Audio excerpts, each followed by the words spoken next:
So, if you're anything like me, you've been paying attention to this whole political debate, the political fiasco for what it is, and it's come into so many aspects of your daily life, and you realize how much effect it has on everything you do, everything that you think.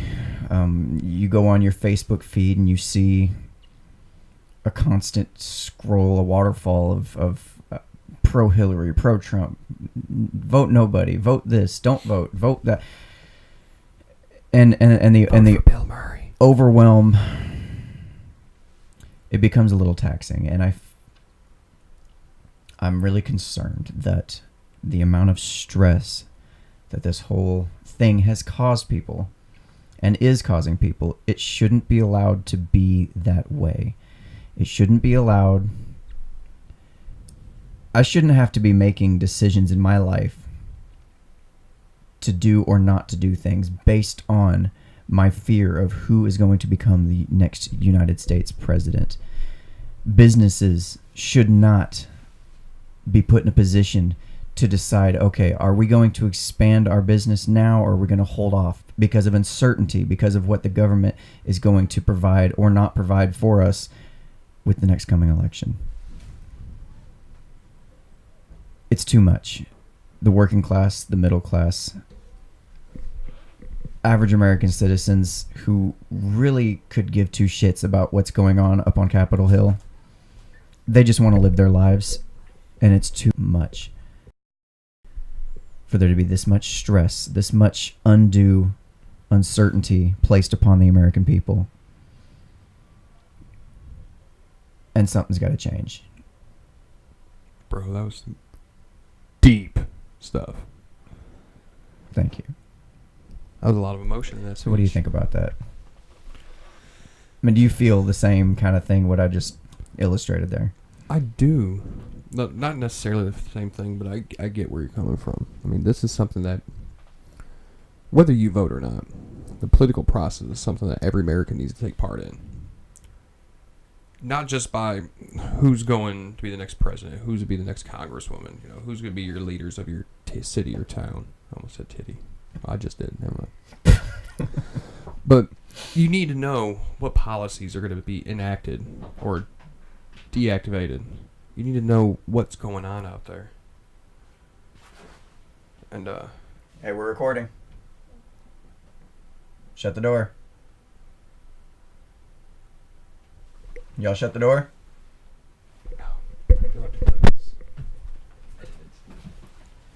And then you got your rude ass kids that just keep coming in, interrupting you in the middle of trying to record a goddamn show. And I swear to God, if Trump becomes president, I'm gonna beat the hell out of him. If Hillary becomes president, I'm gonna beat the hell. out of him. No, you can abort them if Hillary does. I will import them. Import them? They're not fucking imported beer, dude. Look, I'll beat them into legal immigration status.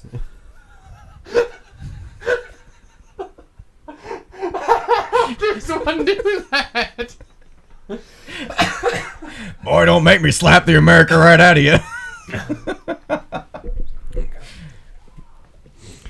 Back to where we were. Sorry, where were we before we were so rudely interrupted by my kids? But it is very taxing that, I think really it's the agenda that people need to vote. We need to have that separation. You need to know what side you're on. You need to know what side you're on, but it's never really that clearly defined.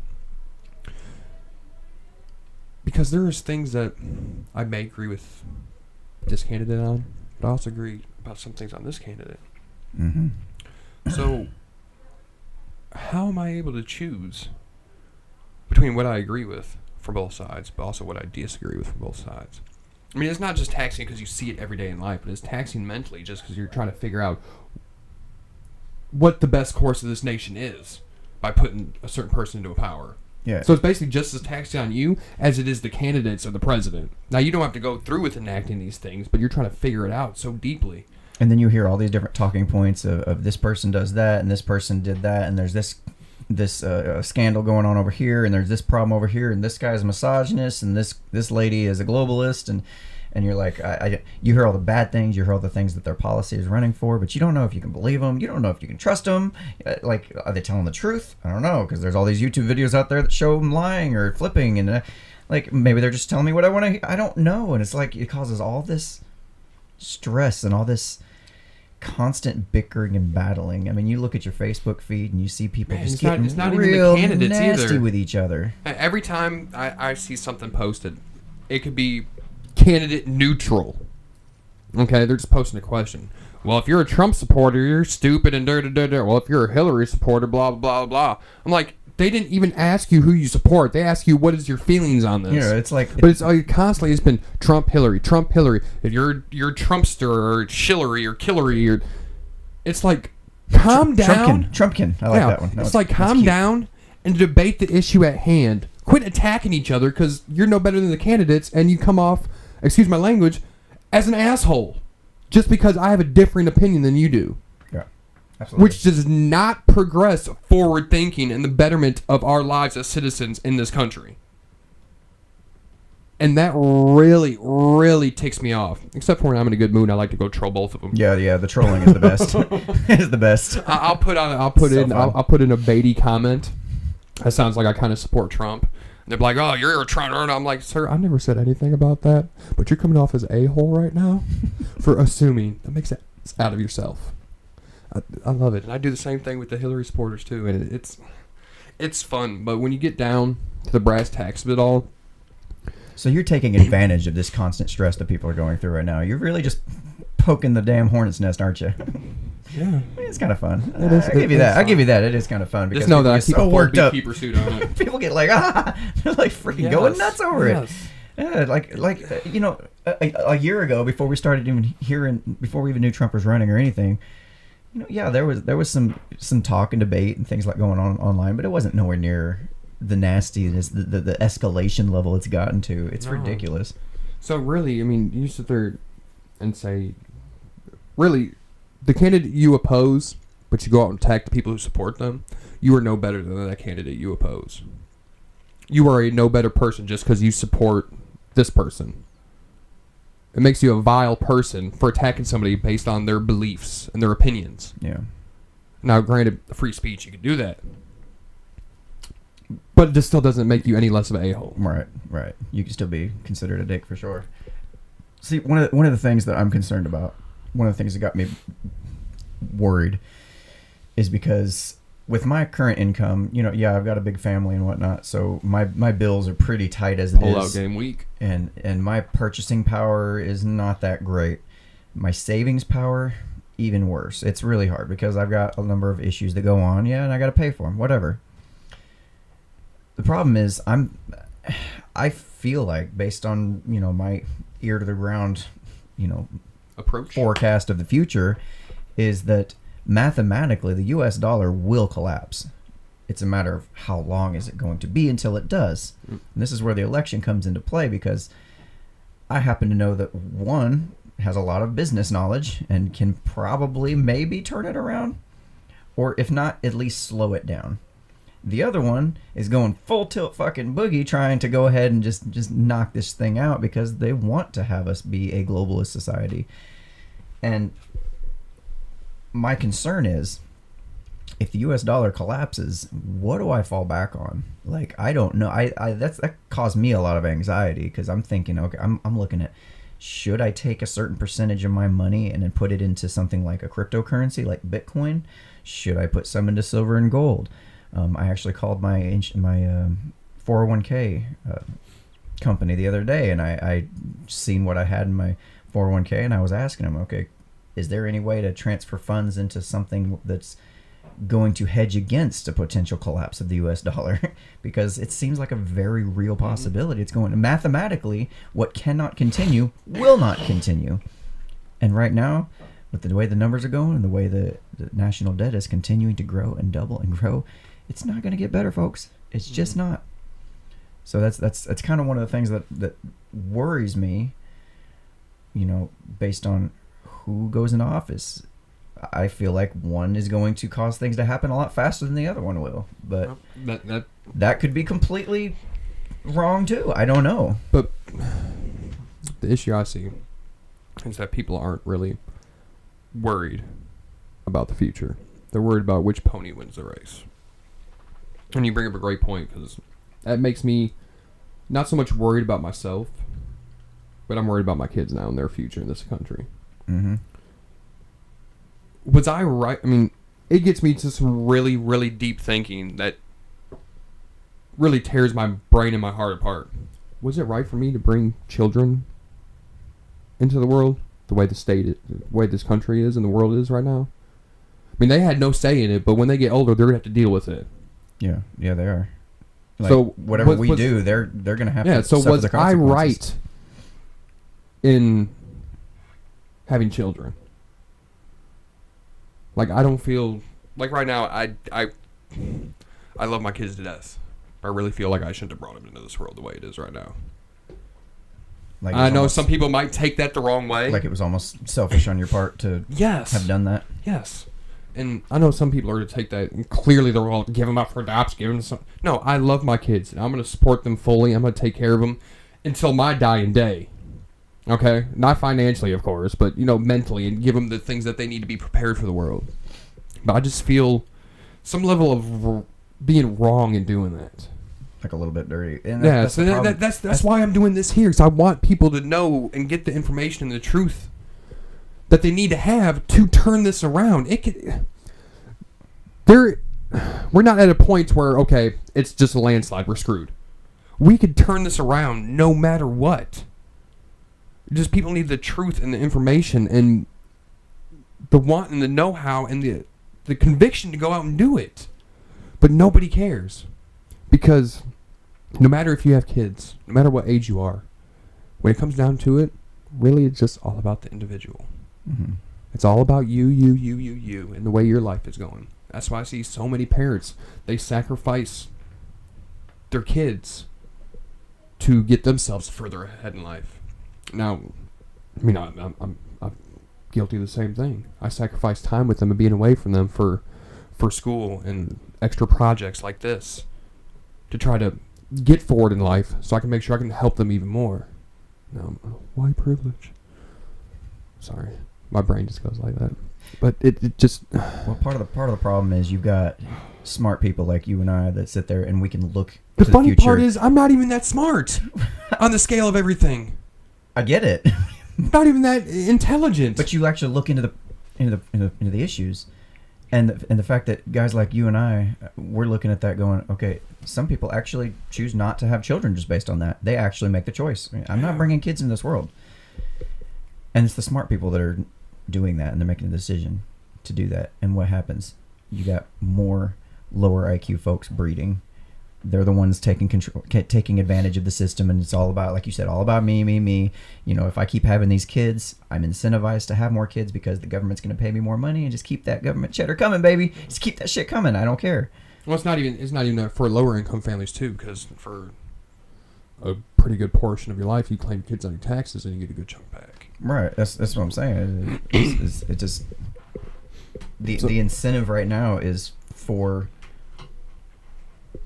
dumb people to breed right now, and there's just so much uncertainty. That's what I'm talking about. The uncertainty of this next election. We've still got, from the time of this recording, a little less than 2 weeks to go until we find out, or until we actually go and vote. And who even knows if that's going to give us any results or any kind of comfort in knowing what's going to happen next. How long did the election between Gore and Bush get held up because of some fraudulent election accusations down in Florida? How long did that get held up? Which leaves people in that state of anxiety just a little bit longer, especially the people that are a little higher IQ and can see these problems, and they know, hey, something's wrong. Something's got to change. We're pretty much screwed right now. Like, regardless of which candidate gets into office, it's just a matter of who's going to crash the plane faster. And I think the real issue here are people's viewpoints, where they stand ideologically. Because for so many generations, the main generation, like, would be you and we're working class, we're adults, we have families, you know, we're in that middle class area. But with the baby boomers, it was their country, and they came to the next generation, and it was their country who were in the working class, you know, making a lot of decisions. Then it came to the next country, or I mean the next generation.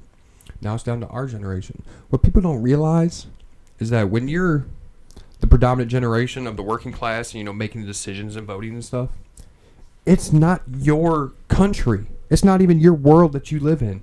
We're borrowing this time from the next generation, because the decisions we make now don't become instant for us to be like, oh, we made that decision, we're great now. It does so good for all of us. No, it affects the next generation, and that comes to another point of why so many people put the blame on millennials. They're stupid, they're uneducated, you know, whatever. Well, millennials are trying to fix the problems that our parents made.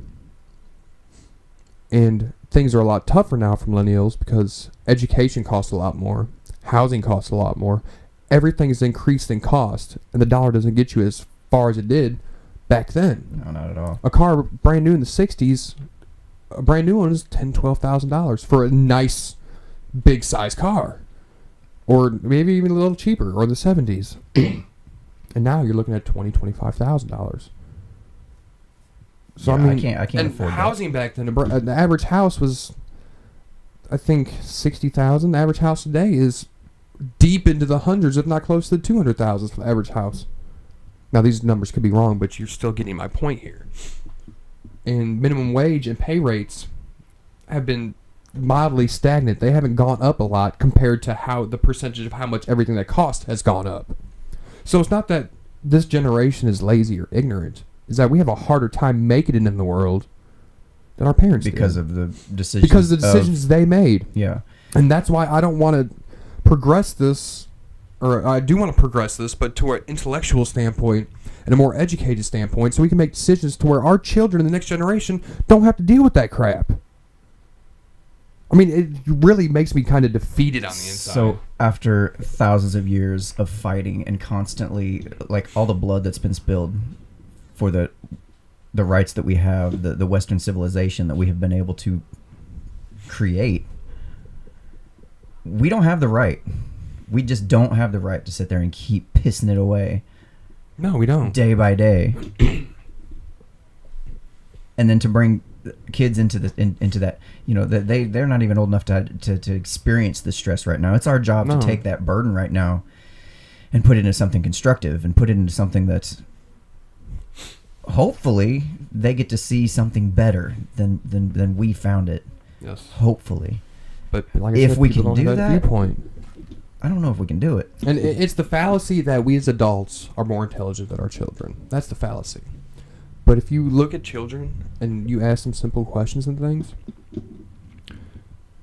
they actually break it down to like the simplest of processes. Like, I found a lot of places where it says our children don't understand the way of the world.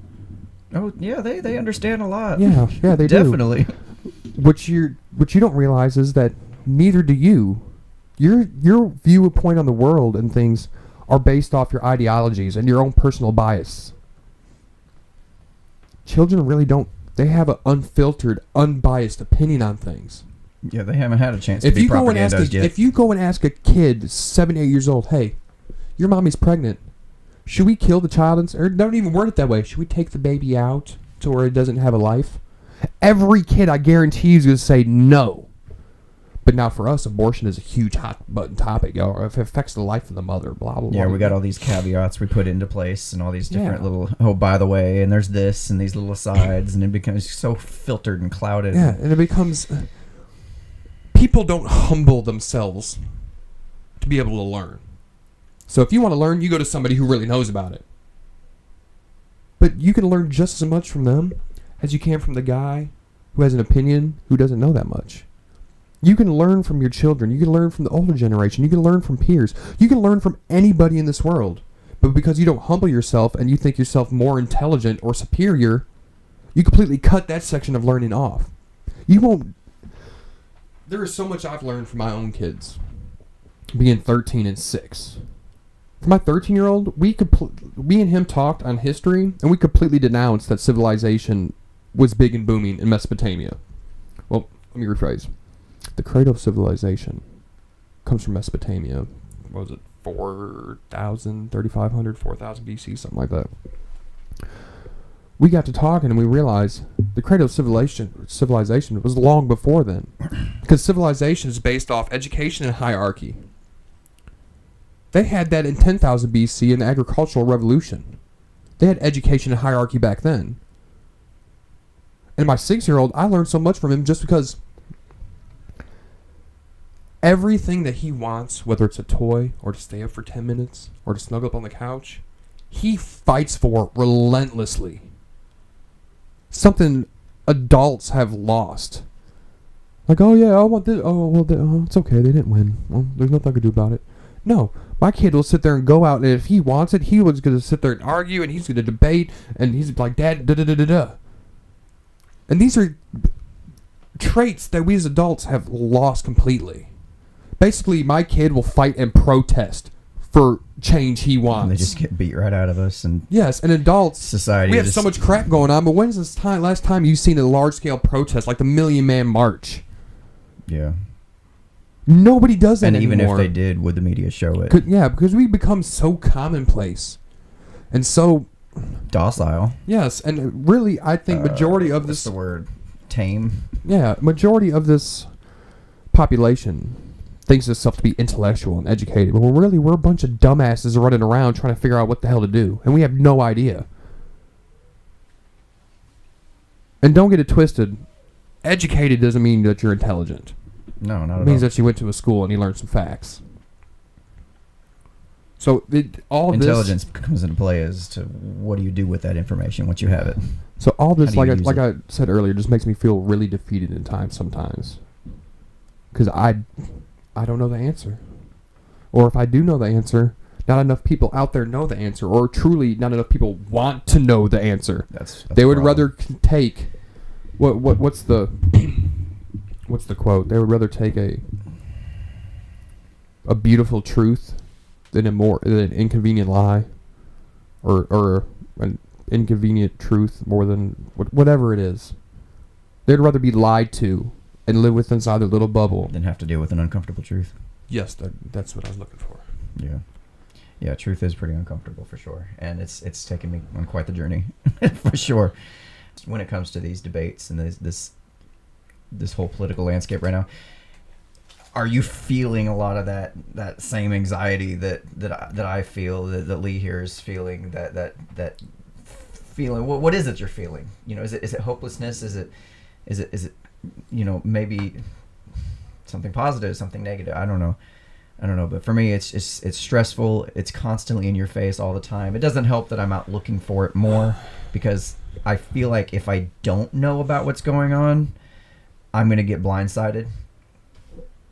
And I shouldn't have. I shouldn't have to. Not to mention hunting, not the truth itself, but hunting for truth is very, very addictive. It should not be this hard, though. No, it shouldn't be that hard to hunt find for truth, or to hunt for facts or real evidence out there. But the fact that it is, it makes it kind of, you know, a drug, really. You want more and more of it. That's why you said that you're out there looking for it more. Yeah. So, for me, this isn't about who's going to be the next president. It's about so much more than that. It's about our kids, our grandkids, generations beyond. Are they going to have the same chance or any freedom? Or any chance at all of creating a good life for themselves and their children. All right, y'all. What do you think? Let us know.